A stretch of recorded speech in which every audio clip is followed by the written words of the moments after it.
Welcome to Moneyline, presented by Wager Talk. I am Kelly Stewart, joined by Teddy Covers, Gianni the Greek, and we're going to talk about some strategies today, about chasing steam and fading the public. Now, years ago, you could just fade the public and probably make a fortune, but with the advent of the internet, it doesn't work so well anymore. I'll let Teddy start. Give me some of your theories on the subject. Okay. I mean, there's a lot to talk about when it comes to, fading the public. Consensus plays, people are worried, 70%, 80%, 90%. When I see 90%, 80% on a side, and again, not just one site, but multiple sites, that's a red flag for me. That'll get me off the game. It will not, however, get me on to the other side. All right? What I'm trying to key. Yeah, it can get me off, it's not going to get me on.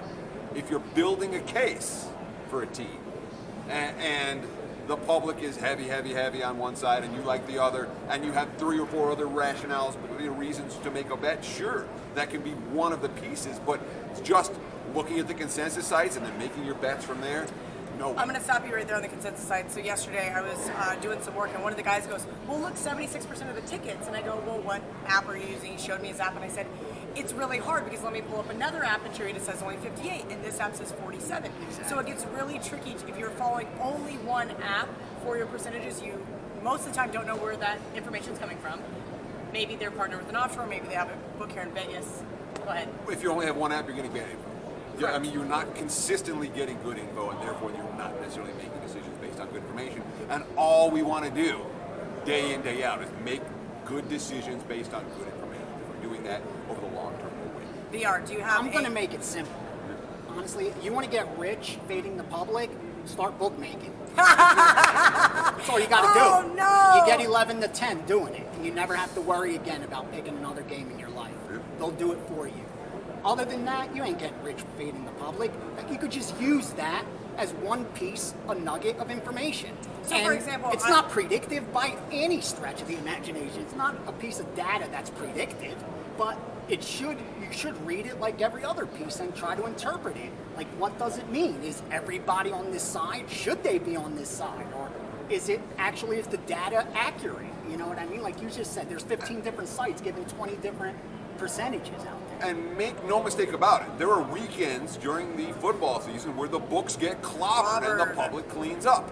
And I go 1 in 5 in NFL because I'm looking at it going, sure. But 76% of the people are on the Patriots. And that's just NFL, where maybe looking at consensus is worth something. You know, right.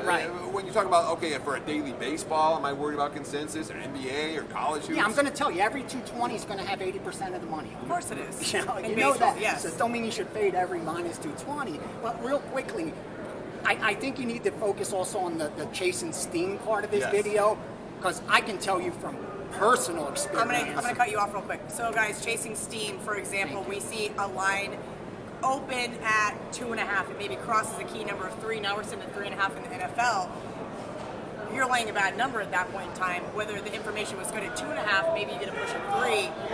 That's just kind of give you a general perception of what chasing steam is, or you sit at home and you watch your Don Best screen or whatever screen you subscribe to. Your Wager Talk live odds. Your Wager Talk live odds screen. Sorry, I said subscribe because ours is free at Wager Talk. I'm going to say this. I've done this and nothing else for 20 plus years when it comes to steam. You're going to go broke chasing steam. Period. Number one, you don't have the bankroll to overcome the fluctuations that comes with it, even if you're on the right side of all those steam plays. Number two, more importantly, you don't even know unless you're the originator of the move, or getting down so much that the group behind the move shares this info with you. You don't even know what the move is for. I can tell you from personal experience, because that's what I do. I move money for these groups that win, that move these lines that we call steam. And on a given Saturday in college football, I tweeted out pictures.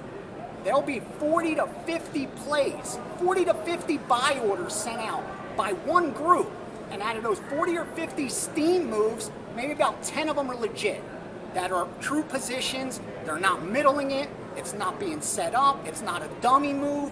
There's so much manipulation going on at this time to get money down. Every wise guy, that's their problem, getting down. And finally, I want to add, nothing more important. I don't care if you have access to winning Steam information.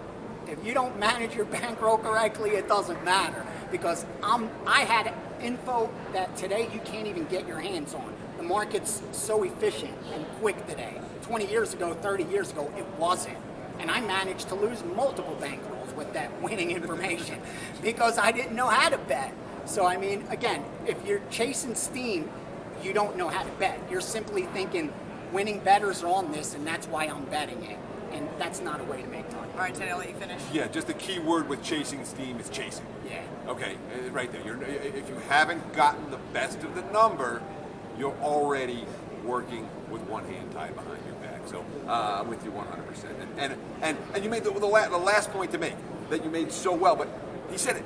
Of 50 moves, 10 of them are real, and the other 40 is misinformation.